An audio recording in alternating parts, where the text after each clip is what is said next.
In nomine Patris et Filii et Spiritus Sancti. Amen. Magandang umaga sa ating lahat, saan man panig ng buong mundo.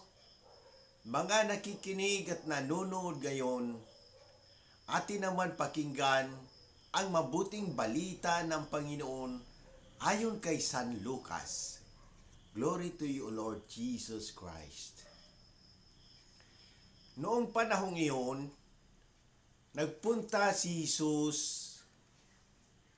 sa Capernaum, Galilea. Nagturo siya sa mga tao ng araw ng pamamahinga at nagtaka sila sa kanyang pagtuturo. Sapagkat may kapangyarihan kung siya'y magsalita. Naroon sa sinaguga ang isang lalaking inaalihan ng demonyo o isang masamang espiritu. Sumigaw siya ng malakas, "Ano ang pakialam mo sa amin, Jesus na taga Nazareth? Naparito ka ba upang puksain kami?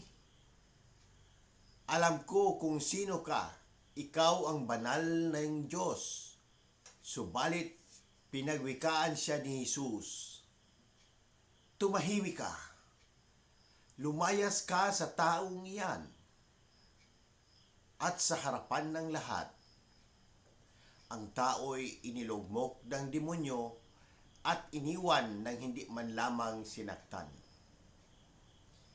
Nangilalas silang lahat at sinabi sa isa't isa, "Anong uri ng pangungusap ito? Makapangyarihan at mabisa, pinalayas niya ang masamang espiritu at sumunod naman sila."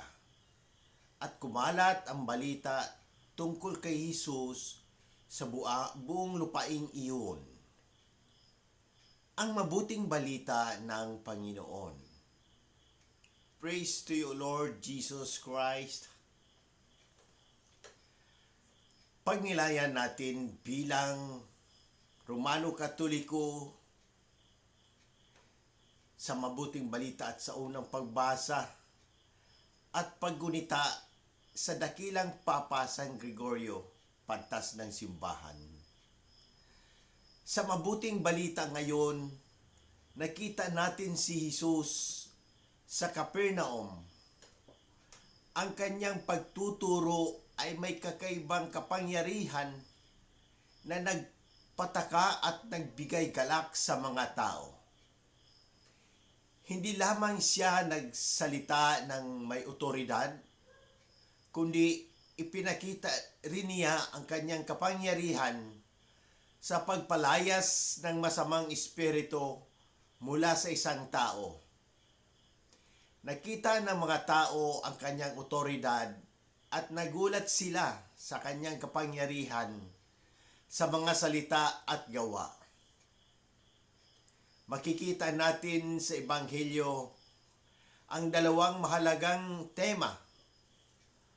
Una, ang kapangyarihan ng mga salita ni Jesus. At ikalawa, ang kanyang kapangyarihan laban sa kasamaan.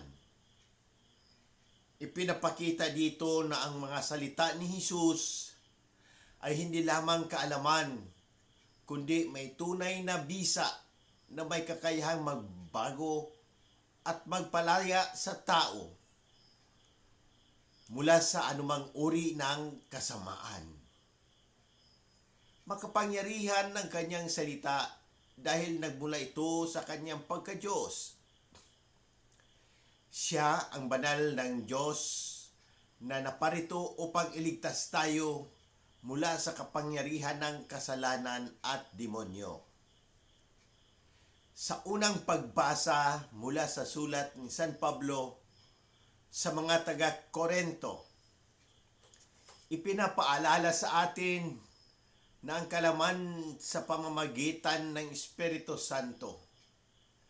Ang Espiritu ang nagpapahayag ng mga lihim ng Diyos at nagbibigay sa atin ng pagkaunawa tungkol sa mga espiritual na bagay. Sinasabi ni San Pablo na ang tao na hindi tumatanggap ng Espiritu ng Diyos ay hindi makakaunawa sa mga bagay na espiritual, sapagkat ang mga ito ay naunawaan lamang sa pamamagitan ng Espiritu.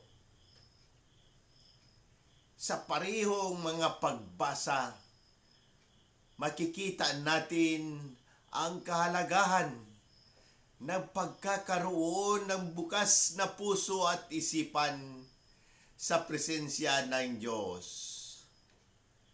Pinapakita sa atin ni Jesus na ang pananampalataya ay hindi lamang tungkol sa paniniwala, kundi ito ay may kapangyarihan na baguhin at patlayain tayo mula sa anumang kasamaan. Gayon din, hinihikayat tayo ni San Pablo na humingi ng karunungan mula sa Espiritu Santo upang maunawaan ang mas malalim na kalooban ng Diyos sa ating buhay. Bilang mga Romano Katoliko, tayo ay tinatawag na maging bukas sa kapangyarihan ng salita ng Diyos at patuloy na humingi ng gabay ng Espiritu Santo sa ating pang-araw-araw na buhay. Sa pamamagitan nito, tayo ay mapapalaya mula sa mga bagay na nagtatali sa atin at magbibigay ng liwanag sa ating mga landas. Huwag nating sayangin ang pagkakataon na matuto mula kay Kristo at lumago sa ating espiritual na buhay sa pamamagitan ng kanyang mga salita at gawa. Ngayon, ipinagdiriwang natin ang alaala ni San Gregorio Magno, isang Santo Papa at dakilang doktor ng simbahan. Ipinalangin natin na tulad niya, tayo rin ay maging mga tagapagtanggol ng pananampalataya, mga saksi ng katotohanan at tagapagdala ng kaliwanagan at kapayapaan ng Diyos sa buong mundo. Sa muli, hinihikayat ko ang lahat, Katoliko man o hindi, na magtanong at pagnilayan ang mensahe ng Ebanghelyong ito. Kung may mga katanungan kayo tungkol sa pananampalataya, ang ating simbahan o anumang aspeto ng ating buhay, bukas ang aking puso na sagutin ang mga ito. Sama-sama natin pagnilayan at pahalagahan ang habag at pag-ibig ng Diyos na ipinapahayag ni Jesus sa Ebanghelyong ito. Sa pamamagitan ng ating mga gawain at salita, naway maging daluyan tayo ng habag at pagmamahal ng Diyos sa lahat ng tao. Amen. In nomine Patris et Filii et Spiritus Sancti. Amen. God bless.